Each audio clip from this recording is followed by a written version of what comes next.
জানিয়ে দেব আমাদের হাতে পাওয়া সর্বশেষ আপডেট বাংলা সংবাদ। শুরুতেই শিরোনাম। ভারতে বসে ফ্যাসিস্ট হাসিনা দেশকে অস্থিতিশীল করার অপচেষ্টা করছে মির্জা ফখরুল। এরপর থাকছে হাতিয়ায় এমপি হান্নান মাসুদের বিরুদ্ধে ঝাড়ু মিছিল। এবং সর্বশেষ জানিয়ে দেব জ্বালানি সংকট মোকাবেলায় বাংলাদেশের পাশে থাকার আশ্বাস যুক্তরাষ্ট্রের। এতক্ষণ শুনছিলেন সংবাদ শিরোনাম, এবার বিস্তারিত। ভারতে বসে ফ্যাসিস্ট হাসিনা দেশকে অস্থিতিশীল করার অপচেষ্টা করছে মির্জা ফখরুল। স্থানীয় সরকার মন্ত্রী ও এমপি মহাসচিব মির্জা ফখরুল ইসলাম আলমগীর বলেছেন, ফ্যাসিস্ট শেখ হাসিনা ভারতে পালিয়ে গিয়েছে, কিন্তু সেখানে বসে দেশকে অস্থিতিশীল করার অপচেষ্টা করছে, যা রীতিমতো ফৌজদারি অপরাধ। মির্জা ফখরুল বলেন, গত দেড় দশকে ফ্যাসিস্ট হাসিনা অসংখ্য পরিবারকে নিঃস্ব করেছে, শত শত মানুষকে গুম ও খুন করা হয়েছে, কিন্তু তার মধ্যে বিন্দুমাত্র অনুশোচনা দেখা যায়নি।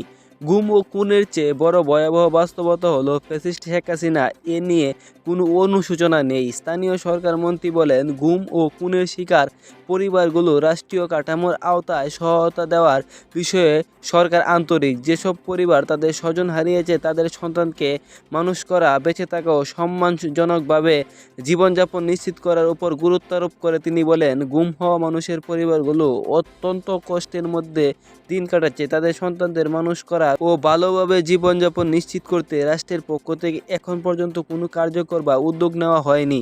আমরা শীঘ্রই উদ্যোগ গ্রহণ করব।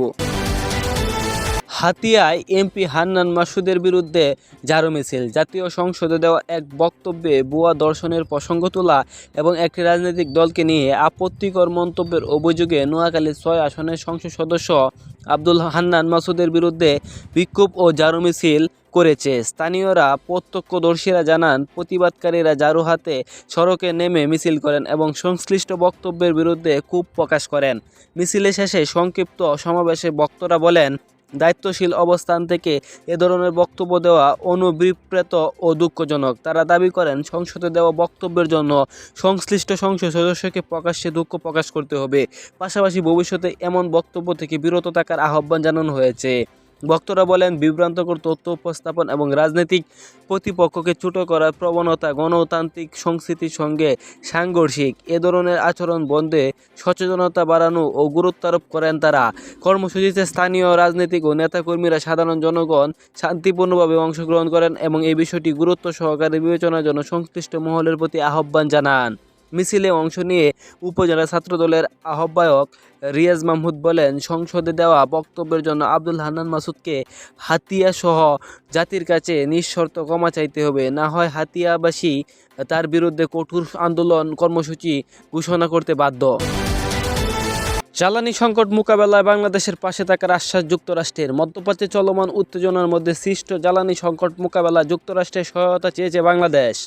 যুক্তরাষ্ট্রের পক্ষ থেকে বাংলাদেশের জ্বালানি নিরাপত্তা নিশ্চিতে পাশে থাকার আশ্বাস দেওয়া হয়েছে। ওয়াশিংটন ডিসিতে যুক্তরাষ্ট্রের জ্বালানি দপ্তরে আয়োজিত এক উচ্চ পর্যায়ের বৈঠকে দেশটির জ্বালানি মন্ত্রী ক্রিস রাইটের সঙ্গে আলোচনায় বসেন পররাষ্ট্রমন্ত্রী ডক্টর খলিকুর রহমান। বুধবার 1 এপ্রিল যুক্তরাষ্ট্রের বাংলাদেশ দূতাবাস থেকে পাঠানো এক সংবাদ বিজ্ঞপ্তিতে এই বৈঠকের বিস্তারিত জানানো হয়। বৈঠকে পররাষ্ট্রমন্ত্রী বৈশ্বিক সরবরাহ শৃঙ্খলে বিঘ্ন ঘটায় বাংলাদেশ বর্তমানে জ্বালানি খাতে নানা চ্যালেঞ্জের মুখোমুখি। এই পরিস্থিতিতে দেশের জ্বালানি নিরাপত্তা নিশ্চিত করতে যুক্তরাষ্ট্রের সহায়তা কামনা করেন তিনি। জবাবে মার্কিন জ্বালানি মন্ত্রী বাংলাদেশের পরিস্থিতি সম্পর্কে অবগত থাকার কথা জানিয়ে বলেন, এই কঠিন সময়ে বাংলাদেশকে সহায়তা করতে যুক্তরাষ্ট্র প্রতিশ্রুতিবদ্ধ।